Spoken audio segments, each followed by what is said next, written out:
Kopogore gi mano, Gavana ma Siaya James Orengo medo yudore e tago maliet bang' moko kuom josiasa mag ODM tude gi tim mar temo baro duond burano diriyo kendo thiro tendo gai mar ODM Oburu Oginga.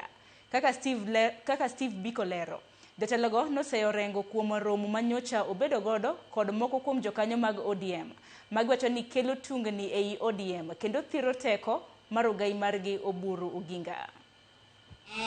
Awinjo ka ji wacho weche mang'eny.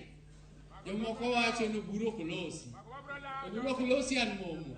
Siasa mar tend duond bura mar ODM medo kelo liet kaluwore kod kweth ariyo mawuoyo mopogore. E nyasi mar yiko kar chung' od bura ma Lego Usonga, jaod bura ma Nyakacha Duma Owuor nokwedo romo manyocha moko kuom jokanyo mag ODM obedo go magiwacho ni en yo mar thiro teko mar duond burano. Oganda Luo osechandore.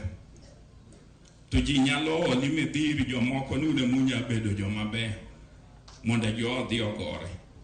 Wan ok wabi fight. The only honor and legacy we can leave Kiero Raila is to respect Dr. Oburu. Kindeno, jaod bura ma Lego Usonga Samuel Atandi onyiso gavana ma Siaya James Orengo mondo ikre ne siasa maiye tek tweta e kaunti ma Siaya po nono ni odhi nyime gi chung' mare komedo ni ok ginyal yie mondo josiasa moko otem thiro tendo Oburu Oginga e ODM. Problem nitie jomoko maparo ni Dr. Oburu koro mobedo party leader.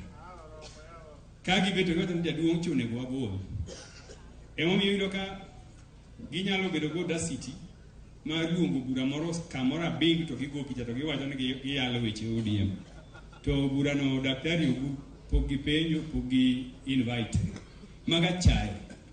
Achaye gi mokwadwa. Omiyo anyocha wacho e bondo, kanyo waromo bondo ni weche mag siasa ma Siaya. Nitie joma bro gore go kendo sana jomo chayo Oburu. Bro ya kod jogo lweny. To kik giyuagnwa ka solewo. Wadwaro ni mondo wawinjre joluo wabed gimoro achiel wariwore yanda Oburu. Korka kore, jatend migawo mar teko Opiyo Wandayi nomedo jiwo chung' mare ni ODM onge kod fuok moro amora e bwo Oburu Oginga, wach manosir kod jaod bura ma Nyando Jared Okelo. Party leadership mar ODM onge vacuum.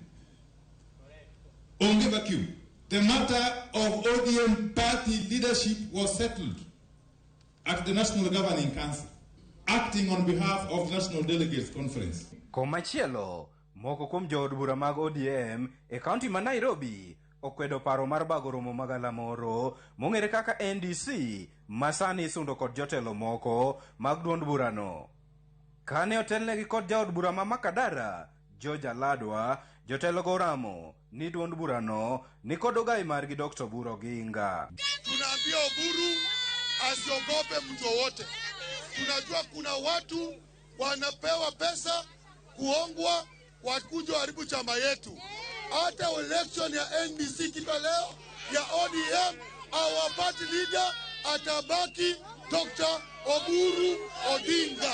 Dr. Oburu Oginga to siro chung' mare motegno ni ngang' onge ng'at mabiro yienge bende ok obindekni kata matin kalwe kod tungni manenre e ODM kuom mano to keto maino mare e tayo duond burano kadhi nyime. Those who are saying that Oburu does not talk are talking nonsense.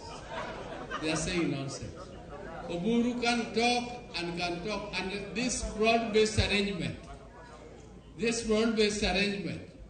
I want to assure those who are saying that it was only Raila who could handle it. Oburu does not know anything about it.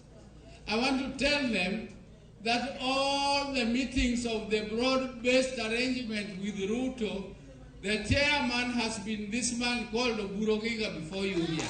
Steve Biko, Ramogi TV, Siaya. Dakika 41 tok saa achiel ma midhiambo ote maneno muoro en